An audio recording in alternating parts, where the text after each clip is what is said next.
Un panier brûlé, un œuf oublié, un silence qui pèse plus lourd qu'un cri. À Saint-Anselme, les secrets dorment sous les lilas, mais certains refusent de rester enfouis. Et vous, depuis où écoutez-vous cette histoire? Et quelle heure est-il chez vous, à cet instant précis où le mystère s'éveille? Dites-le-moi en commentaire. Entrons dans le mystère. Je ne sais trop pourquoi j'ai accepté. Peut-être parce qu'Élise écrivait rarement, et qu'il y avait dans ses lignes une douceur voilée d'inquiétude, une façon de mentionner le printemps sans jamais parler du renouveau. Tu verras, Saint-Anselme n'a pas changé. Pas une pierre, pas une voix, disait-elle. Elle n'avait pas tort. En descendant du car, j'ai reconnu cette lumière douce sur les toits moussus, l'odeur du buis et de la terre retournée, le silence de ceux qui savent vivre lentement. Cela m'a fait penser à un souvenir ancien, indéfini, comme un carnet d'écolière oublié dans un tiroir. Élise m'attendait devant le portail en fer forgé de sa maison, un châle sur les épaules, malgré la tiédeur de l'air. Elle avait ce même sourire réservé, un peu plus tremblant peut-être. Nous avons échangé quelques banalités, comme on s'offre du thé tiède par politesse, mais ses yeux avaient ce trouble qu'on ne dit pas, et qui pourtant envahit tout. Elle m'a parlé de la fête de Pâques, de la grande chasse aux œufs sur le domaine Lemoine, des enfants, des paniers à rubans. Cela nous changera les idées, a-t-elle dit. J'ai répondu par un hochement de tête, car même dans les villages qui ne changent pas, les idées ne viennent jamais seules. Je me suis installé dans la petite chambre d'amis, celle aux rideaux à fleurs bleues. Et malgré la fatigue du voyage, je n'ai pas trouvé le sommeil tout de suite. Quelque chose flottait dans l'air, comme un passé encore vivant. Le lendemain matin, les préparatifs s'étaient emparés du village comme une ruche discrète. Sur la place, des tables furent montées, des nappes amidonnées posées avec soin, et des cloches en papier suspendues aux branches basses du tilleul. Les enfants couraient en riant, des rubans noués dans les cheveux, inconscients des regards lourds des adultes qui, eux, savaient que la joie demande de l'effort, surtout quand elle est organisée. Chez les Lemoine, tout semblait réglé au cordeau. Madame Lemoine donnait ses ordres d'une voix douce mais sans appel, et ses domestiques obéissaient avec cette obéissance propre aux maisons où les secrets se transmettent en silence. Monsieur Lemoine, quant à lui, restait souvent sur la terrasse, un verre de Porto à la main, comme s'il observait le monde d'un pas en retrait. J'observais sans en avoir l'air. Ce n'est pas un don, voyez-vous. C'est une habitude prise depuis longtemps, une forme de tricot mental. Je reconnaissais certains visages, devenue institutrice, un jeune homme qui ressemblait un peu trop à son père, et cette vieille femme assise sur le banc près de la fontaine, qui semblait suivre chaque mouvement avec une acuité que l'âge ne ternit jamais. Élise souriait beaucoup, mais ses gestes étaient trop rapides, ses silences trop longs, comme si elle pressentait que cette fête n'en serait pas une. Et moi, je pressentais autre chose encore, un fil qui tirait doucement sur un nœud oublié. L'après-midi, Élise me proposa de l'accompagner au presbytère. « Ce n'est qu'une visite de courtoisie, dit-elle, mais je devinais qu'il y avait là plus qu'un simple devoir paroissial. Le presbytère était une bâtisse modeste, endormie sous un lilas en fleurs. Le curé n'était pas là, une urgence au cimetière, mais une voix nous appela depuis l'intérieur. C'était Madame Rosalie, la sœur du précédent curé, restée là par habitude, et je crois, par volonté de silence. Elle ne recevait plus guère, mais pour Élise, elle fit une exception. Nous prîmes le thé dans un salon poussiéreux, sous le regard figé d'un Christ en bronze. La vieille femme parlait peu. Ses phrases ressemblaient à des énigmes qu'elle déposait comme on dépose des miettes de pain pour retrouver un chemin. À un moment, alors qu'Élise s'éloignait pour répondre à un appel du curé enfin revenu, Madame Rosalie se pencha vers moi. « Le printemps ici est toujours un peu trop doux, vous ne trouvez pas ?» murmura-t-elle. Je fis un signe de tête, mais elle n'attendait pas d'assentiment. Elle reprit plus bas encore. « On a enterré des choses, mademoiselle, trop profondément. » Puis elle se tut, le regard perdu dans sa tasse. Élise revint avec un sourire contraint. Nous prîmes congé quelques minutes plus tard. Mais les paroles de Madame Rosalie restèrent, et leur écho s'installa dans mon esprit comme une pluie fine qui n'annonce rien de bon. Le dimanche matin, Les cloches de Saint-Anselme sonnèrent à toute volée, comme si le village voulait se rappeler qu'il avait encore foi en quelque chose. Les enfants, déjà enrubannés et impatients, se rassemblaient devant l'église. Les femmes ajustaient les manteaux des plus petits, et les hommes se saluaient d'un geste du chapeau. Tout semblait paisible, ou plutôt, soigneusement préparé pour le paraître. Je revis Madame Rosalie, assise seule à l'ombre du clocher, son châle noir serré sur les épaules malgré la douceur de l'air. Je m'approchai par politesse, peut-être aussi par une forme de curiosité que je ne m'avouais pas. Elle ne tourna pas la tête vers moi, mais elle me parla sans détour. « Vous entendez, mademoiselle, elle sonne pour tout le monde, ou presque. » Elle fit une pause, puis ajouta d'une voix rauque, sans expression. « Les cloches ne sonnent pas pour tout le monde, mademoiselle. Il y a des âmes qu'elles n'atteignent plus. » Je ne répondis pas tout de suite. Quelque chose dans sa voix n'était ni triste ni en colère, mais lointain, comme si elle écoutait autre chose derrière le son des cloches. Peut-être un souvenir, peut-être un aveu. Je la remerciai doucement et repris le chemin du domaine avec Élise, qui m'attendait plus loin. Elle ne me demanda rien, et je ne dis rien. Mais en moi, quelque chose venait de se tendre. Une note dissonante dans une mélodie qu'on croyait connaître. Et je sus alors, sans encore savoir pourquoi, que ce dimanche ne serait pas tout à fait un dimanche de fête. Je marchais lentement entre les bosquets en fleurs, appréciant l'insouciance des enfants qui couraient dans l'herbe, armés de leurs paniers en osier et de leur espoir sucré. On entendait de petits éclats de voix, des rires un peu trop aigus, le froissement des feuillages et les appels des mères qui surveillaient à distance. La lumière avait cette clarté paisible des matins de fête. C'est alors que le cri a surgi. Un cri d'enfant, mais déchiré, strident, presque animal. Je me suis arrêté net. Le silence s'est abattu brusquement sur les alentours, comme un drap jeté sur une cage à oiseaux. Lucie, une fillette aux longues tresses blondes, tremblait de tout son petit corps, le panier à ses pieds. Une femme, sans doute sa tante, l'a prise dans ses bras, tentant de la calmer, mais ses mots se perdaient. Un gémissement, plus étouffé, monta de ceux qui avaient vu. Moi, je n'avais pas vu encore. Mais j'ai perçu sans erreur possible ce que j'appelle la dissonance d'une foule. Cette manière qu'ont les corps de se tendre, de ne plus oser respirer quand le monde vacille. Lucie montrait du doigt son panier, les lèvres bleues, le regard écarquillé. Un homme, le jardinier je crois, se pencha pour l'attraper. Ce qu'il en sortit fit reculer plusieurs personnes d'un même mouvement.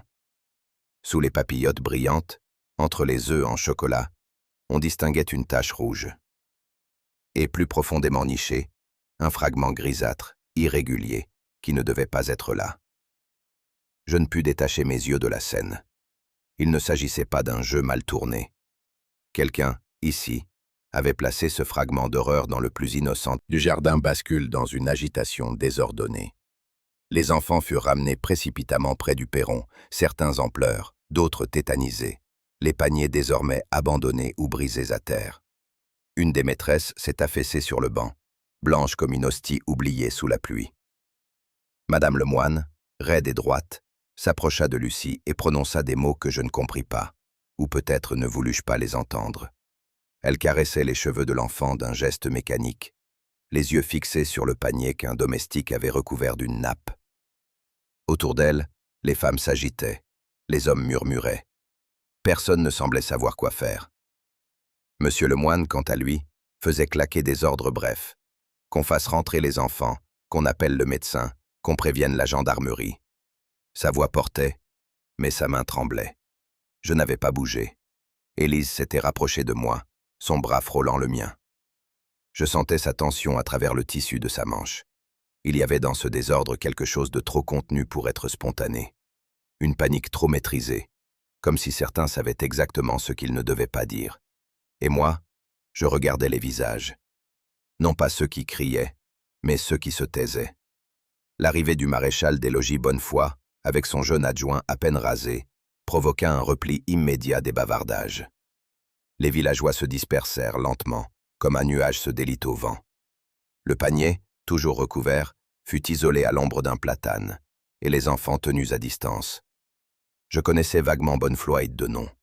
Un homme précis, sans imagination excessive, mais respecté. Il parla peu, prit des notes, hocha la tête. Son adjoint, nerveux, tourna longuement autour du panier avant d'oser le découvrir. Je vis alors son visage se figer. Imperceptiblement, mais assez pour deviner que ce qu'il avait vu ne pouvait plus s'oublier. Les premières constatations furent faites dans un calme tendu. Les enfants furent recensés, les parents interrogés brièvement. Le jardinier fut invité à reconstituer ses gestes de la matinée. Le médecin arriva enfin, mais son regard fatigué trahissait déjà une impuissance résignée. Je restais en retrait.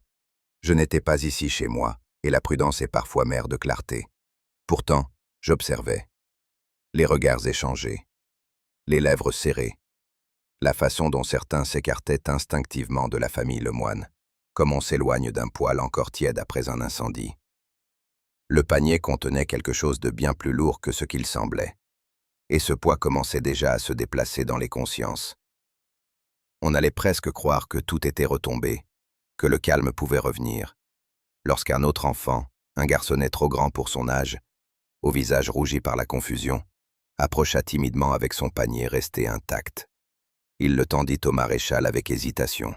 « J'ai trouvé un œuf bizarre, mais je ne l'ai pas ouvert, monsieur. » Bonnefoy prit l'objet.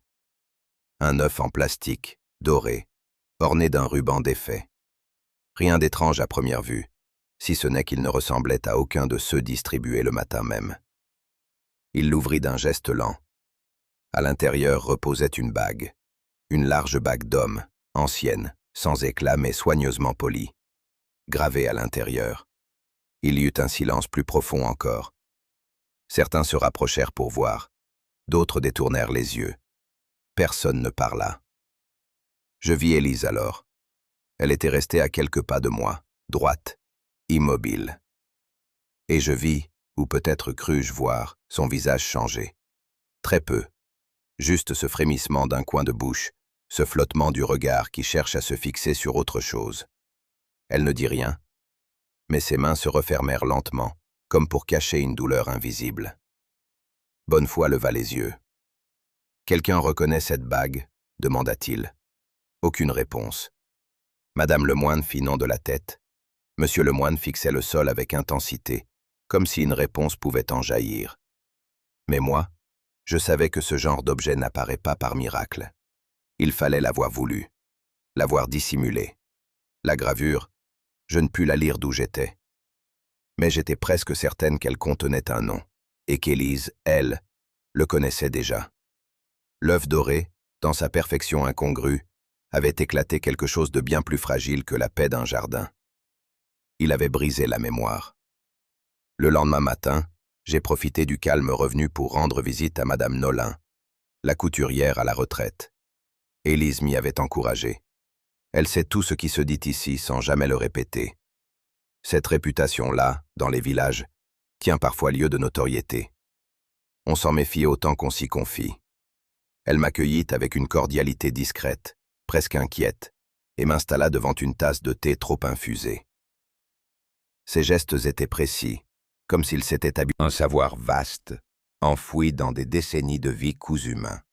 Je la lançais doucement sur les familles du village, sur les enfants d'autrefois, sur les fêtes de Pâques, sur le domaine Lemoine. Elle écoutait mes phrases comme on examine une dentelle ancienne, à la recherche d'un défaut. Puis elle dit, « Il y en a toujours un qui regarde de trop près, qui veut comprendre ce qu'il ne faut pas. Il y a eu ce garçon autrefois, un garçon trop curieux. Je n'ai pas posé de questions. Je me suis contenté de hocher la tête, comme si je savais déjà de qui elle parlait. » Elle reprit, plus bas. On ne l'a plus revu. Il s'appelait... Enfin, vous verrez que personne n'en parle. On dit que ce n'était qu'un saisonnier. Mais je vous jure qu'il avait les yeux trop ouverts pour qu'on l'oublie aussi facilement. Puis elle se tut et se pencha vers le sucrier avec une lenteur qui marquait la fin d'un échange. Je n'avais encore aucun nom. Mais je venais d'entrer, à petits pas, dans une histoire que personne ne semblait vouloir raconter. Je sortis de chez Madame Nolin avec cette sensation particulière que l'on éprouve lorsqu'on se heurte à un mur, non pas brutalement, mais doucement, comme si le mur en question avait la politesse de se laisser frôler avant de se refermer. Je pris le chemin de l'épicerie, par habitude autant que par intuition. Là aussi, tout semblait paisible. Les bocaux bien rangés, l'odeur de savon et de farine, le claquement régulier de la caisse enregistreuse. Mais dans les villages, les épiceries sont des carrefours où les mots prennent d'autres formes, plus glissantes, plus révélatrices. J'achetais quelques biscuits et engageais la conversation avec le vieil épicier, Monsieur Villedieu, un homme maigre et sec comme un noisetier d'hiver. Il parlait peu, mais il écoutait bien. Je ne sais plus exactement comment nous en sommes venus à parler du passé. Peut-être une remarque sur les saisons, sur les anciens employés du domaine. Il hocha la tête, soupira, puis dit simplement « Marchand, Antoine Marchand ». Il ne regardait pas ses mains, mais la porte, comme si le nom qu'il venait de prononcer risquait de faire entrer quelque chose d'indésirable. Je ne répondis rien. Il reprit d'une voix plus sourde. « Disparu à Pâques, il y a longtemps, 18 ans. » Un client entra. Il changea aussitôt de ton, me tendit mes biscuits comme si de rien n'était. Mais dans le silence qui suivit, je sentis quelque chose se tendre autour de moi. Le nom avait été dit, et le silence qui l'avait suivi valait toutes les révélations. Ce fut Élise, en fin de matinée, qui me proposa de jeter un œil au vieux registre de la paroisse. Je crus y voir une forme de soulagement, comme si elle aussi sentait que certaines choses remontaient enfin à la surface, malgré les années et les couches d'oubli volontaires. Le curé nous laissa accéder à l'ancienne armoire. Les registres sentaient la cire et le cuir ancien. Nous tournions les pages lentement, les doigts prudents, les dates défilant comme les noms d'un monde trop vite effacé. Et puis au détour d'une page, entre deux mentions de baptême, une note marginale, presque effacée. A. Marchand, aide jardinier saisonnier, arrivé début mars. Dernier jour de présence, 15 avril. C'était l'année du grand froid tardif. Nous l'apprîmes en consultant un bulletin communal relié à part. Élise s'était tue. Elle tenait entre ses mains un album photo jaune qu'elle avait extrait d'une étagère voisine. Elle l'ouvrit sans parler. Il y avait là des images du domaine, des domestiques, des fêtes de Pâques passées. Et au centre d'une page, un cliché légèrement flou. Un jeune homme brun, souriant timidement, debout à quelques mètres d'un arbre aujourd'hui abattu. Elle me montra la photo sans rien dire, mais je sentais à sa main la tension d'un souvenir qui ne se raconte pas. C'était bien lui. Et quelque chose, dans ce sourire, appelait encore. Ce n'est qu'en fin de journée, alors que je me préparais à regagner ma chambre, qu'Élise frappa doucement à ma porte. Elle entra sans vraiment attendre que je réponde, ce qui n'était pas dans ses habitudes. Elle portait encore son châle, bien que la maison fût chaude. Elle semblait chercher les mots. « Tu ne m'as pas demandé pourquoi j'ai sorti le vieux registre. » Je m'assis au bord du lit et l'invitai d'un geste à continuer. Elle resta debout, les mains croisées sur le ventre. « Hier soir, j'ai vu mon père sortir. Tard. Bien après que tout le monde était couché. » Elle ne me regardait pas. Il a traversé le jardin sans bruit. J'étais à la fenêtre. Il n'a pas pris la lanterne, juste son manteau. Je ne répondis pas. Laisser parler, c'est parfois la seule façon de vraiment entendre. Il est allé vers le bois. Le petit bois derrière la serre, tu sais, celui où maman ne va jamais. Il est resté là longtemps. Je ne voyais plus ses mouvements, mais couloir. Il n'a pas été surpris. Il m'a juste dit « Il fait plus doux que je ne pensais », et il est monté se coucher. Elle s'assit enfin, lentement. « Tu crois qu'il se souvient de quelque chose ?» murmura-t-elle. Je n'avais pas encore de réponse. Mais moi aussi, désormais, je voulais savoir ce qu'il y avait dans ce bois, et ce que le père Lemoine espérait y retrouver. Ce fut Élise qui m'annonça, d'un ton neutre, que Sébastien Lemoine était de retour. Le mot « retour » avait dans sa bouche une texture particulière. Ni surprise, ni joie, mais une sorte d'acceptation lasse, comme si ce retour n'était pas une surprise, seulement une fatalité attendue. Je ne l'avais jamais rencontré, mais je connaissais son nom. À Saint-Anselme, on n'avait jamais tout à fait parlé de lui, et c'est précisément cela qui le rendait visible. Il arrive dans l'après-midi, sans prévenir. Certains habitants l'aperçurent descendant du car, d'autres prétendirent ne pas l'avoir vu du tout, ce qui était peu vraisemblable dans un village où l'on remarque une nouvelle paire de chaussures dès la sortie de la boulangerie. Ce que je compris assez vite, c'est que Sébastien appartenait à cette catégorie d'hommes que l'on redoute plus pour ce qu'ils rappellent que pour ce qu'ils sont devenus. Élise, étrangement, ne commenta pas sa venue. Elle semblait attendre une réaction, mais ne montrait rien. En moi, quelque chose se tendit.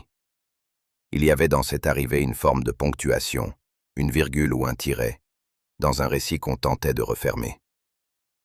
On disait qu'il avait eu une jeunesse instable, des départs précipités, des bagarres, des silences brusques. On ne savait pas exactement ce qu'il faisait à Lyon ou ailleurs. Et personne, apparemment, ne souhaitait vraiment poser la question. Mais à mesure que son ombre se glissait de nouveau dans les allées familières du domaine, une crispation subtile se propageait autour de lui. Comme si le retour d'un fils posait plus de questions que son absence. Le maréchal des logis Bonnefoy vint le trouver dès le lendemain matin. Il n'en fit pas mystère. Dans un village, rien ne se dissimule longtemps, pas même une conversation tenue à voix basse dans une salle à manger fermée. Il interrogea Sébastien sur ses souvenirs du printemps d'il y a 18 ans, et plus précisément de ce fameux dimanche de Pâques. J'obtins peu de détails sur leur échange, mais Élise, qui avait entendu quelques bribes à travers le couloir, me souffla que Sébastien s'était montré évasif, presque ennuyé. Il avait affirmé qu'il était déjà parti à Lyon à cette époque, qu'il n'avait assisté qu'aux préparatifs de la fête, et que tout ce qui s'était passé après ne le concernait plus depuis longtemps. Mais quelque chose dans la manière dont il parlait de cette époque, ou plutôt, n'en parlait pas, me troubla. Il ne niait rien avec force, il ne s'indignait pas, il semblait seulement vouloir s'en détacher, comme on se dérobe à un devoir qui vous suit depuis l'enfance. Son alibi s'avéra difficile à vérifier. Personne ne se souvenait clairement de l'avoir vu monter dans un train. Aucun employeur de l'époque ne confirma sa présence, et les quelques lettres envoyées à ses parents à cette période, conservées dans un tiroir, étaient brèves, impersonnelles, presque mécaniques. Cela ne prouvait rien, bien sûr, mais ce genre de vide n'est jamais neutre. Il ne crie pas coupable, mais il empêche de croire à l'innocence. L'après-midi même, les gendarmes obtinrent l'autorisation de fouiller l'ancienne chambre d'adolescent de Sébastien, que personne, semble-t-il, n'avait occupée depuis son départ. La pièce était restée presque intacte, comme figée dans un temps qu'on avait tenté de garder à distance, sans le renier tout à fait. Un tiroir attira leur attention. Ce n'était pas tant son contenu qui posait question, mais son état. Trop propre, trop bien arrangé. Dans une maison où tout le reste semblait recouvert d'une légère couche d'oubli. À l'intérieur, ils découvrirent un couteau de chasse, de ceux que l'on offre pour les 18 ans dans certaines familles encore attachées au rite. La lame était intacte, aiguisée. Aucune trace de rouille, aucun signe de négligence. L'étui en cuir, usé aux angles, portait pourtant des marques récentes de manipulation. Personne ne put dire s'il avait toujours été là. Sébastien, lorsqu'on le lui montra, haussa les épaules. « Je croyais l'avoir perdu », dit-il simplement. Son ton n'était pas surpris, ni inquiet, juste vide. Mais dans ce silence-là, quelque chose vibrait encore. Et dans la netteté du cuir, un détail me gêna, un détail que je n'arrivais pas encore à nommer. Je demandai à revoir le couteau. On me le montra sans grande cérémonie. Le maréchal, que je savais prudent mais pas toujours méticuleux sur les détails du quotidien, s'était contenté de le consigner comme pièce sans pertinence immédiate. Je le pris avec précaution. Je n'ai jamais aimé les armes, même symboliques. Mais les objets en disent long sur ceux qui les gardent ou les ressortent. Je notai aussitôt ce qui m'avait échappé au premier regard. L'étui, bien qu'ancien, avait une odeur de cuir humide et propre, comme si quelqu'un l'avait récemment frotté. La boucle de fermeture montrait une usure régulière, mais le cuir au contact de la lame, à l'intérieur, était souple, presque neuf. Je repensais à ce que j'avais vu dans la maison d'Élise, à l'épaisse poussière qui recouvrait les objets oubliés. Ici, rien de cela. Le tiroir dans lequel il avait été trouvé ne portait aucune trace, pas même une peluche ou un grain de bois déplacé. trop propre, trop net. Je ne fis aucune remarque immédiate. Mais intérieurement, une conclusion se formait, diffuse encore. La lame avait été remise dans son étui récemment, pas il y a 18 ans. Non, bien plus tard. Ce n'est pas le couteau qui accusait. C'était le soin invisible, discret, avec lequel on avait voulu faire croire qu'il n'avait jamais bougé. Et ce genre de soin, dans une maison où l'on garde le passé sous cloche, ne pouvait être un geste innocent. Je rendis le couteau à bonne foi, qui haussa légèrement un sourcil. Il me connaissait assez pour comprendre que je venais de noter quelque chose d'important. Mais ni lui ni moi ne pouvions encore dire ce que ce silence circonspect allait révéler. Seulement qu'il ne venait pas de nulle part. C'était en me rendant au presbytère, sur l'invitation du curé, que l'incident se produisit. Il m'avait proposé une marche, prétendant qu'un peu d'air nous ferait du bien à tous les deux. Il avait dit cela avec une gravité presque affectueuse, comme le font parfois les hommes seuls qui n'osent plus nommer leur fatigue. Son chien, un bâtard vif et silencieux, trottait devant nous. Nous longions une haie envahie de ronces quand l'animal s'arrêta net. Il s'était figé dans cette posture que les chiens prennent lorsqu'ils sentent une chose que les humains préfèrent ignorer. Il gratta la terre à petits coups, puis émit un son bref. Le curé s'approcha et écarta les branchages. C'est alors qu'il l'aperçut, un panier, semblable à ceux utilisés pour la chasse aux œufs, mais abîmé, couvert de mousse et partiellement enfoncé dans le sol humide. Le curé le prit avec précaution. Il pesait un peu, trop sans doute pour n'être que décoratif. Il le posa sur une pierre plate et nous l'ouvrîmes lentement. À l'intérieur, roulé dans un tissu jauni par l'humidité, se trouvait un petit objet rectangulaire, souple et gondolé. Un carnet. Le curé me lança un regard incertain. Il me tendit l'objet sans mot dire. Je compris qu'il préférait ne pas savoir. C'est un sentiment que je reconnais chez les âmes sensibles. Il ne s'agit pas de lâcheté, mais d'une forme de respect du silence. Je pris le carnet entre mes mains. Il était froid, déformé, épais de boue séchée. Mais je sentis, sans même encore l'ouvrir, que ce que je tenais n'était pas simplement un objet abandonné. C'était une voix, étouffée certes, mais encore vibrante sous les décombres du temps. Je n'ouvris le carnet que plus tard, seul dans la chambre d'Élise, lorsque la lumière se faisait douce et que le monde se taisait un peu. Le cuir avait souffert, les coutures étaient prêtes à céder. Je le manipulais avec lenteur, presque avec crainte, comme on le ferait d'un souvenir que l'on redoute de réveiller. Les premières pages ne donnaient rien. Des lignes effacées, des lettres fondantes, comme avalées par la pluie et le remords. Le papier gondolait, noirci par endroits, rongé à d'autres. Des paragraphes apparaissaient, s'interrompaient brusquement. Parfois une date, parfois un mot isolé. Serre, soirée, colère. Mais au centre du carnet, à peine protégé par un pli plus épais, une page demeurait lisible. Le temps curieusement l'avait épargnée. L'encre s'y étalait sans débordement. Les mots tenaient encore debout, comme s'ils attendaient depuis 18 ans qu'on les lise enfin. Je m'arrêtai un long moment sur cette page intacte.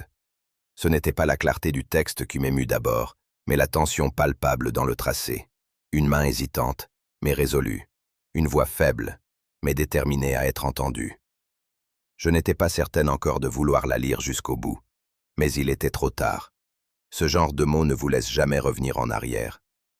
La page commençait sans adresse, sans formule, comme une pensée capturée à la hâte.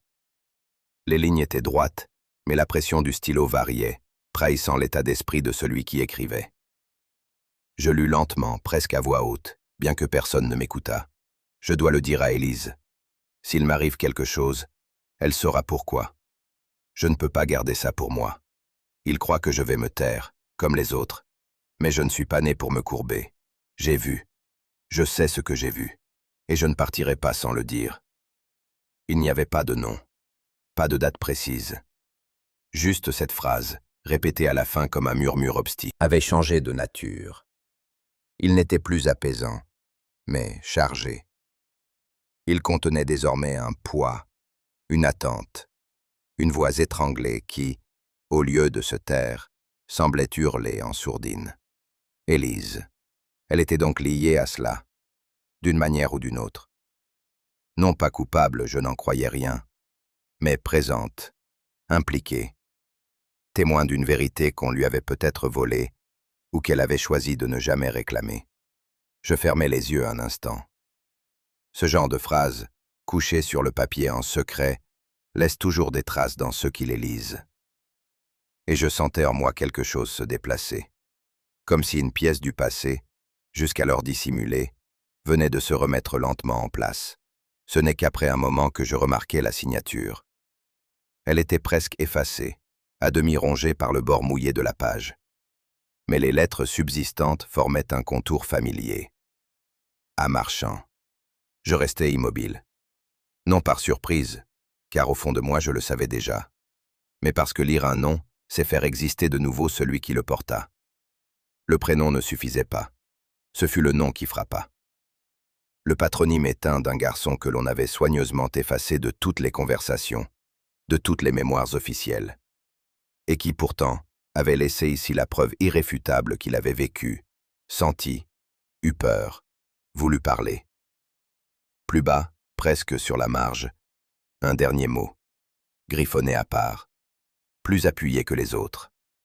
Un seul mot. Élise. Je refermai le carnet avec lenteur. Je n'avais rien à dire, pas encore. Mais désormais, le silence d'Élise serait impossible à entendre sans soupçonner ce qu'il recouvrait. Et le nom d'Antoine Marchand, glissé là comme un souffle, venait de traverser 18 années de silence pour revenir nous regarder en face. J'avais souvent constaté que les facteurs, dans les petits villages, en savaient plus long que les prêtres, et parfois même plus que les maires. Ils n'ouvrent pas les lettres, non, mais ils devinent. Ils observent les enveloppes, les silences, les changements soudains d'écriture ou de destinataire. Et surtout, ils sentent ce que les autres taisent. Monsieur Morel, aujourd'hui à la retraite, ne faisait plus de tournées. Il vivait seul, dans une maisonnette envahie de glycine, et passait le plus clair de son temps à tailler ses rosiers et relire les journaux de la veille. Il accepta de me parler avec cette courtoisie hésitante des hommes qui n'ont plus de comptes à rendre. Je ne lui demandais rien de précis. J'évoquais seulement, comme en passant, les anciennes familles du village, les étés d'autrefois, les noms qu'on ne prononçait plus. Il se pencha sur sa tasse, puis, d'un ton presque songeur, murmura « Il y avait des lettres, oui, des lettres d'un garçon à une jeune fille. J'allais les porter moi-même, chaque jeudi. » Il ne nomma personne. Il n'en avait pas besoin. Il ajouta « Elle les lisait derrière la serre, toujours là, et lui, il les glissait dans les paniers de livraison pour ne pas passer par la boîte. C'était discret, mais pas assez pour qu'on ne voie rien. » Je sentis que cette confidence n'en était pas vraiment une, plutôt un geste, une clé glissée sur une table, sans obligation de s'en servir. Et je compris alors que l'histoire entre Élise et Antoine n'était pas une simple romance de jeunesse. Elle avait été assez visible pour éveiller les regards, et peut-être assez forte pour nourrir une rancune. Je retournai voir Madame Nolin. Je n'étais pas certaine d'y trouver davantage que lors de notre premier entretien, mais quelque chose en moi me poussait à creuser là où le silence avait déjà laissé une brèche. Elle était assise dans sa véranda, un tricot posé sur les genoux, l'air tranquille et résigné des femmes qui ont vu passer trop de jeunes vies gâchées pour s'en étonner encore. Je ne lui parlais pas d'Antoine, ni même d'Élise. Je lui demandais simplement si, autrefois, la fête de Pâques attirait les soupirs, les promesses et les rivalités. Elle sourit, mais ce sourire n'avait rien de gai. Il y avait ce garçon, le cousin des Lemoine. Adrien. Il n'était pas du village, il venait pendant les vacances, bien sous tout rapport, comme on disait. Sauf qu'il supportait mal qu'on lui préfère un autre, surtout un simple aide-jardinier.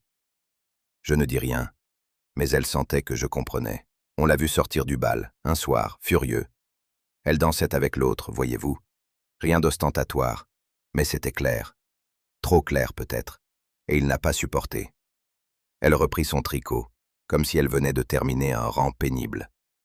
Ce n'était pas une accusation, pas un souvenir net non plus, juste un frisson ancien, à peine formulé.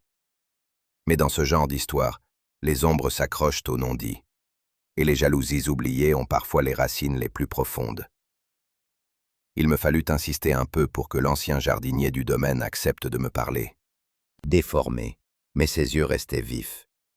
Des yeux d'homme habitués à voir naître les choses, et parfois les voir mourir. Je lui demandai s'il se souvenait d'Antoine Marchand. Il me regarda longtemps, sans répondre. Puis il détourna les yeux vers son verger. Il était bien.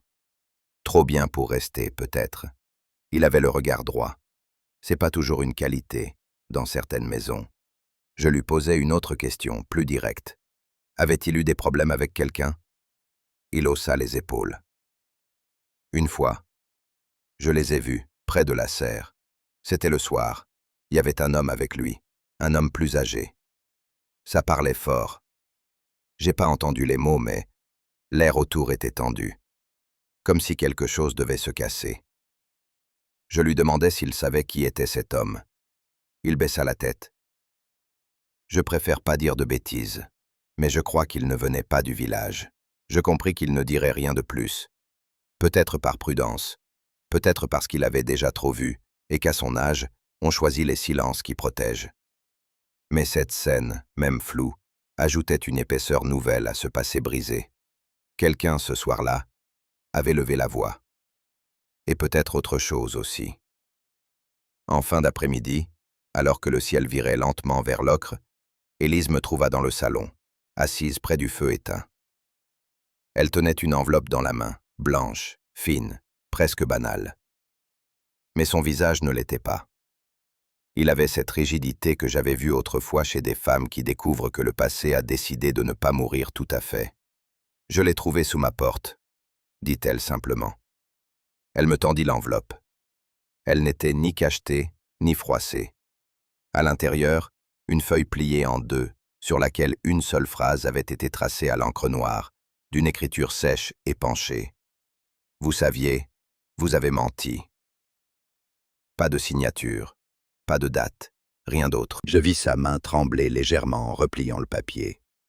Elle murmura « Je ne comprends pas. » Mais je savais, en la regardant, que ce n'était pas tout à fait vrai.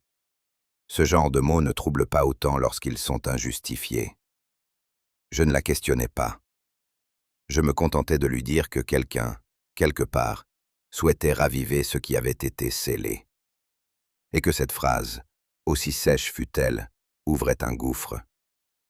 Car accuser sans nommer, c'est forcer l'autre à se regarder lui-même.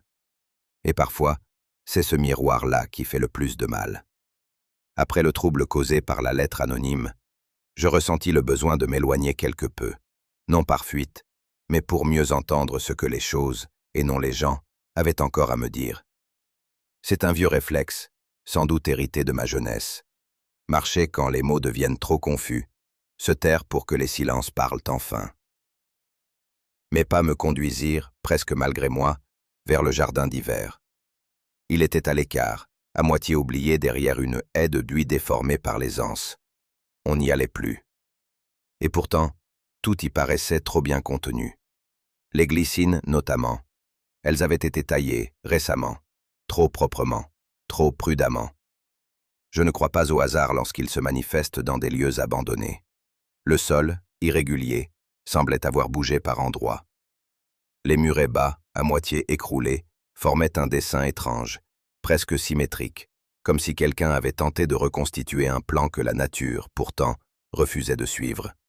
Il y avait dans l'air quelque chose de replié, de figé, comme si le lieu lui-même retenait son souffle. Je continuais à marcher, lentement, observant sans chercher, laissant mes souvenirs effleurer des impressions anciennes. Les jardins de mon enfance, les secrets confiés au bosquet, les ombres qui s'étiraient sur les pavés au déclin du jour. Puis, au détour d'un treillis moussu, je sentis un léger frisson me traverser, non de peur, mais de proximité. Quelque chose là attendait d'être vu. Je m'arrêtais près de la rangée de pots renversés, un chaos minéral que personne n'avait songé à ranger, mais qui semblait étrangement stable, comme figé dans sa chute. Le treillis, quant à lui, portait encore les traces d'un passé entretenu.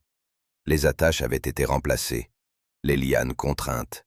comme si quelqu'un veillait à conserver l'illusion d'un abandon.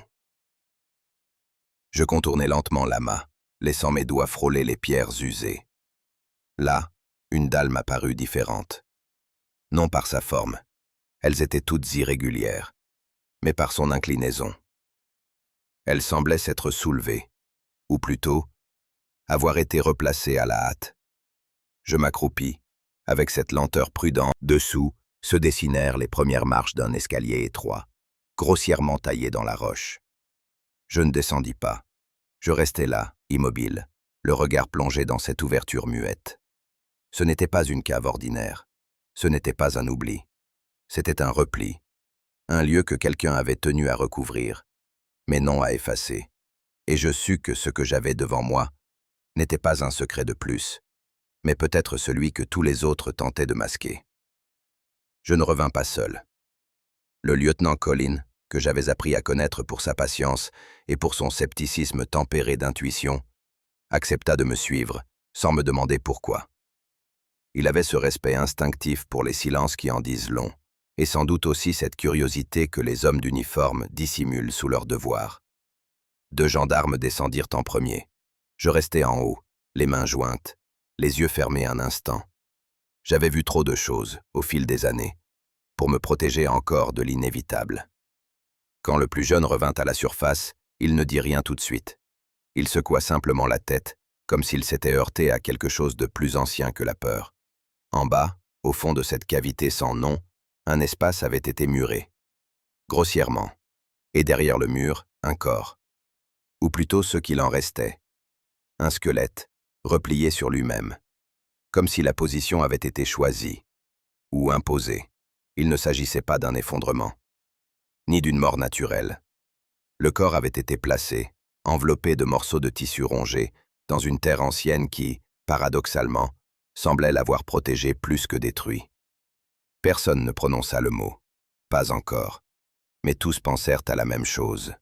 Quelqu'un, un jour, avait disparu, officiellement, silencieusement, et l'oubli avait été organisé. Mais l'oubli, parfois, laisse des traces.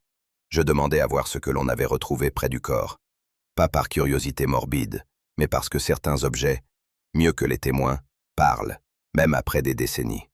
Il y avait d'abord des lambeaux de veste, ternis mais encore lisibles dans leur couture, un bouton d'argent oxydé, puis un fragment de tissu bordeaux, et là, à peine visible mais reconnaissable pour qui savait tout regarder, un écusson, celui de l'ancien uniforme des serveurs du domaine Lemoine. Cela confirmait ce que beaucoup redoutaient sans l'oser formuler.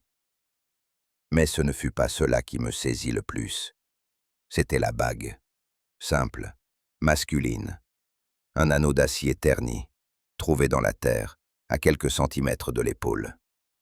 Elle n'avait rien d'ostentatoire, mais elle portait une forme, une irrégularité, une légère échancrure, comme si elle avait été déformée par un choc. Je la pris dans ma main, lentement, et je la plaçai, presque machinalement, contre la main gauche du squelette. Une phalange manquait. Et l'ajustement était parfait. Ce détail, ce geste, me traversa plus que je ne l'aurais admis. Non parce qu'il confirmait une identité, mais parce qu'il abolissait le doute. Ce que je soupçonnais depuis le panier, depuis la lettre, depuis les regards fuyants, prenait une forme. Et dans cette cave, dans cet oubli soigneusement recouvert, la vérité n'était pas hurlée. Elle chuchotait. Elle laissait une empreinte. Elle posait une question que seule Élise, peut-être, pouvait affronter désormais. Car ce qui me semblait certain à présent, c'est que ce mort n'était pas mort pour rien. Je ne cherchais pas la solennité. Ce genre de réunion ne visait ni la théâtralité ni le scandale, seulement la mise en présence, le face-à-face que tant de gens passent leur vie à éviter. Il fallait que les regards se croisent, que les silences se heurtent. Ils vinrent, l'un après l'autre, avec des lenteurs dissimulées sous de vagues politesses. La famille Lemoine s'installa avec une raideur trop maîtrisée. Élise, pâle mais droite, demeura près de la porte, les bras croisés comme pour se tenir debout contre un vent invisible. Le curé, en retrait, observait avec cette gravité douce qui lui était coutumière. Les domestiques, Nadine, le vieux cuisinier, et même l'aide jardinier, restèrent debout, alignés comme des témoins que personne n'avait convoqués, mais que tout le monde sentait nécessaires. Enfin, le lieutenant Collin, accompagné de ses hommes, gardait un silence qui n'avait rien de passif. Personne ne parlait, mais chacun attendait. Je pris la parole, non pour accuser, ni pour dévoiler brusquement quelque vérité. Ce n'est pas ainsi que les choses doivent se dire. Je posais seulement quelques faits, des détails, des oublis volontaires, des gestes trop soigneux. Et très lentement, l'attention devint autre, plus dense, moins résistante, car chacun à sa manière sentait que la vérité ne viendrait pas d'un éclat, mais d'un enchaînement patient. Je m'adressais d'abord au plus jeune des Lemoine, Sébastien, que les soupçons avaient effleuré avec une telle constance qu'ils avaient fini par s'installer, comme une poussière qu'on ne chasse plus. On avait retrouvé ce couteau, bien sûr, et la lame tachée, rangée trop ostensiblement dans le vieux de colère, que l'affaire du testament l'avait ébranlé plus qu'il ne le laissait paraître.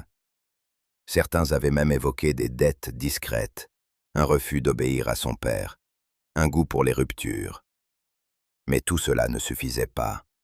Je rappelais, calmement, que le couteau n'était pas là depuis toujours, qu'il n'avait pas la patine, ni la rouille, ni même la poussière attendue s'il avait dormi là des années durant. Que les fibres textiles, prélevées sur la lame, appartenaient à un tissu moderne, sans rapport avec le manteau que portait Antoine la nuit de sa disparition. Et surtout, que la position de l'objet, si aisément accessible, trahissait la main qui souhaitait être découverte. C'était une mise en scène, un leurre. Et Sébastien, loin de se défendre, avait simplement hoché la tête. Pas d'éclat, ni de soulagement apparent. Comme s'il comprenait enfin qu'être innocent ne protège pas du soupçon, surtout lorsque les secrets se transmettent en silence dans une famille. Je m'arrêtai là. Les regards se tournèrent ailleurs, car la vérité, désormais, ne pouvait plus se cacher derrière lui.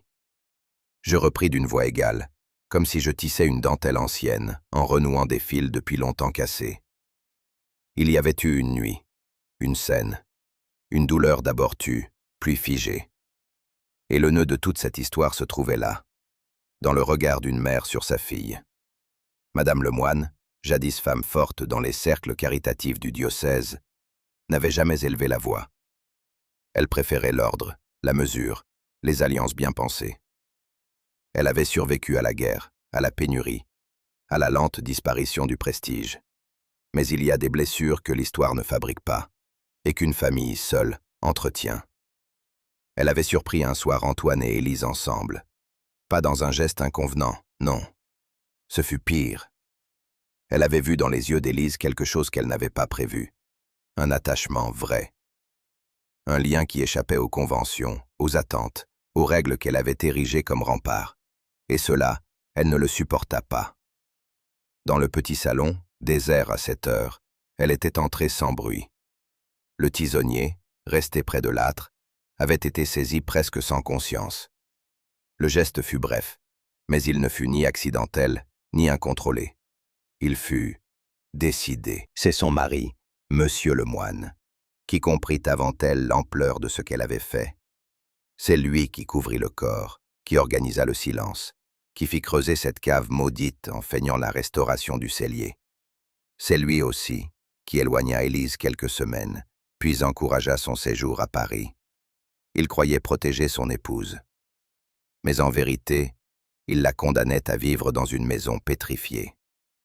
Je me tus, et dans ce silence, lourd mais nécessaire, quelque chose se rompit. Elle n'avait pas bougé. Pas un mot, pas un regard, même lorsque mes paroles effleuraient la lame nue du souvenir. Madame Lemoine, droite, figée, presque sculptée dans une retenue qu'on aurait pu confondre avec l'indifférence. Mais soudain, sa voix s'éleva. Posée, claire. Il n'aurait jamais dû s'approcher de ma fille. Rien d'autre. Aucun sanglot, aucune justification. Ce n'était pas une défense, ni une demande de pardon. Juste un constat. Une sentence personnelle, murmurée trop longtemps pour ne plus avoir besoin d'explication. Le silence qui suivit ne fut pas de stupeur, mais de reconnaissance. Chacun, à sa manière, comprit que ces mots ne venaient pas d'une révélation, mais d'un fardeau qui s'effritait enfin. Élise, immobile près de la porte, ferma les yeux. Je crus voir ses lèvres trembler, mais elle ne dit rien, peut-être parce qu'il n'y avait plus rien à dire. Le lieutenant Collin demanda doucement si elle confirmait avoir agi seule.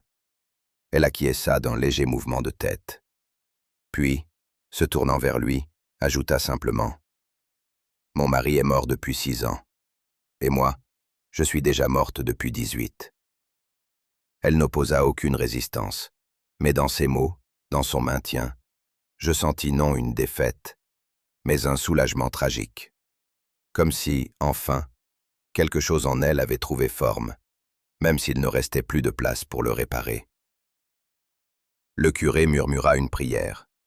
Nadine se détourna. Le jeune jardinier fixait le sol avec cette expression qu'ont les enfants qui voient quelque chose de trop grand pour eux. Et moi, je sentais poindre, sous la brume de cette fin d'après-midi, une autre question. Une question que personne n'osait encore formuler, mais qui allait nous poursuivre, doucement, implacablement. Pourquoi maintenant? Et pourquoi cette lettre, cette résurgence, ce retour, après tant d'années? Quelqu'un, quelque part, n'avait pas encore tout dit. Souhaitez-vous que je poursuive avec l'épilogue? Je n'avais jamais cru au pouvoir absolu du printemps. On lui prête souvent des vertus réparatrices, comme si les bourgeons avaient le pouvoir d'absoudre. Pourtant, à Saint-Anselme, cette année-là, parfum, sucré jusqu'à l'écœurement, emplissait les ruelles avec une indifférence presque insolente. Les enfants, longtemps tenus à distance des jeux bruyants, avaient retrouvé la marelle et les billes avec une urgence naïve. Même la vieille Clotilde, qui ne sortait plus guère, promenait à nouveau son chien d'un pas lent mais régulier. Et pourtant, rien n'était effacé, car derrière chaque fenêtre entr'ouverte, il y avait une oreille tendue. Et dans chaque regard trop vite détourné, une crainte tenace que quelque chose d'autre se cache encore, un mot jamais dit, un geste mal interprété, une lettre oubliée. La maison des Lemoine était close. Les volets fermés ne disaient rien, mais l'air autour semblait figé. Pas par la peur, non, par cette forme particulière de silence que les villages connaissent bien. Celui qui s'installe quand l'inacceptable est devenu un souvenir commun. Je marchais lentement, non pour observer mais pour sentir. La rumeur avait reculé, certes, mais elle respirait encore, tapie entre les murs. Ce n'était plus l'attente du scandale, mais la résignation d'avoir connu trop tard ce qui aurait peut-être pu être évité. Et dans ce calme retrouvé, une inquiétude douce persistait, celle de savoir ce que chacun ferait désormais de ce que nous savions tous. Madame Lemoine partit sans un mot. Aucun cri, aucune larme, aucune protestation. Elle sortit de la maison appuyée sur le bras du lieutenant, les traits impassibles, comme si elle accompagnait une voisine malade à l'hospice plutôt que de répondre d'un acte irrévocable. Certains dirent qu'elle n'avait jamais été aussi droite. D'autres, qu'elle ne voyait déjà plus ce monde. Le curé avait proposé une prière discrète, mais elle l'avait déclinée d'un signe de tête. « Ce n'est pas le moment », avait-elle murmuré, comme si la miséricorde demandait un autre décor que la pierre humide d'une gendarmerie. Plus tard dans la matinée, Élise me rejoignit devant le portail du presbytère. Elle avait les yeux cernés, mais le visage apaisé. Ce n'était pas du soulagement, simplement l'acceptation nue d'un chapitre clos. Elle me dit qu'elle partait, qu'elle avait trouvé un poste à Avignon, dans une petite maison d'édition, qu'elle avait besoin d'air, d'un climat différent, de visages inconnus. Je hochai doucement la tête. Il n'y avait rien à ajouter. Car elle n'abandonnait pas. Elle fuyait certes, mais avec cette dignité discrète que l'on reconnaît chez ceux qui ont trop vu, trop compris, trop encaissé. Avant de partir, elle me serra la main. Longuement. Elle n'avait pas besoin de dire merci. Mais je sentis, dans sa paume tiède, une promesse silencieuse, celle de ne pas laisser cette douleur devenir une rancune. Il pleuvait légèrement ce jour-là, mais le presbytère restait tiède, empli de cette odeur feutrée de cire ancienne et de feuilles de thé légèrement trop infusées. Le curé m'avait invité à partager une tasse, plus par besoin de silence partagé que de conversation. Je l'acceptais avec gratitude. Il ne parle pas immédiatement. Je n'en attendais pas moins. Ce genre de drame ne se commente pas comme une pièce de théâtre ou une anecdote de marché. Il s'observe encore, même après qu'il s'est éteint. Je pris une gorgée, et ce fut moi qui parlais la première. Il est curieux, n'est-ce pas, de constater à quel point le mal ne surgit pas toujours du calcul ou de la haine, mais d'un amour blessé, d'une inquiétude profonde, d'un instinct qui se veut protecteur et devient ravageur. Le curé acquiesça, lentement. Nous craignons les monstres, dis-je encore, mais ce sont les blessures invisibles qui font les plus grands ravages. Une mère qui croit sauver sa fille, un époux qui veut protéger l'image d'une famille, une jeune femme qui ne dit pas ce qu'elle sait. Ce ne sont pas des crimes de sang-froid, mais des abîmes de non-dit. Il ajouta que le pardon parfois ne guérit pas, et que dans certains cas, il n'est même pas souhaité. Je gardai le silence, car il avait raison, mais je pensais à Élise, à ce qu'elle emportait avec elle, à ce qu'elle laisserait ici, à ce village qui, sous ses apparences de calme retrouvées, continuait de dissimuler les failles profondes que nul printemps ne pourrait effacer. Quelques jours plus tard, un enfant du village rapporta un objet étrange à sa mère. Un œuf, à moitié noirci, trouvé dans les hautes herbes près du mur nord, là où les cendres avaient été dispersées. Il l'avait pris pour un jouet. Sa mère, en reconnaissant l'origine, pâlit légèrement mais ne dit rien. Elle l'enveloppa dans un linge et le déposa devant la sacristie, sans note, sans mots. J'appris cette anecdote par hasard, comme tout ce qui compte ici. Un œuf, épargné par le feu. Trop insignifiant pour être brûlé, trop chargé de sens pour être ignoré. Je pensais à cette scène, au moment de l'incendie, à ce que ce panier contenait, et à ce qu'il voulait signifier. Brûler les restes, effacer les traces, offrir un simulacre de vérité là où la mémoire refusait de céder. Mais voilà, l'œuf était resté, entier, caché, peut-être même tombé du panier avant la flamme, peut-être destiné à être retrouvé. C'était peu de choses, un détail. Mais dans cette affaire, les détails restent toujours un fragment oublié. Un éclat que le temps ne réduit pas en poussière. Un vestige que même l'oubli contourne sans le voir. L'œuf oublié n'avait rien révélé. Mais il rappelait que le silence, parfois, laisse un témoin discret. Et que même les vérités consumées laissent une coquille.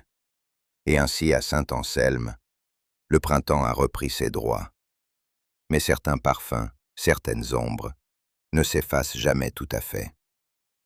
Un crime peut être élucidé, mais qu'en est-il de la peine enfouie dans les silences d'un cœur de mère, d'un amour empêché, d'une vie qu'on n'a pas choisie? Pensez-vous qu'un seul geste, une seule parole dite au bon moment, aurait pu tout changer? Dites-le moi en commentaire. Si ce récit vous a touché, je vous invite à le partager, à laisser un petit mot, ou à vous abonner pour découvrir d'autres mystères à voix basse.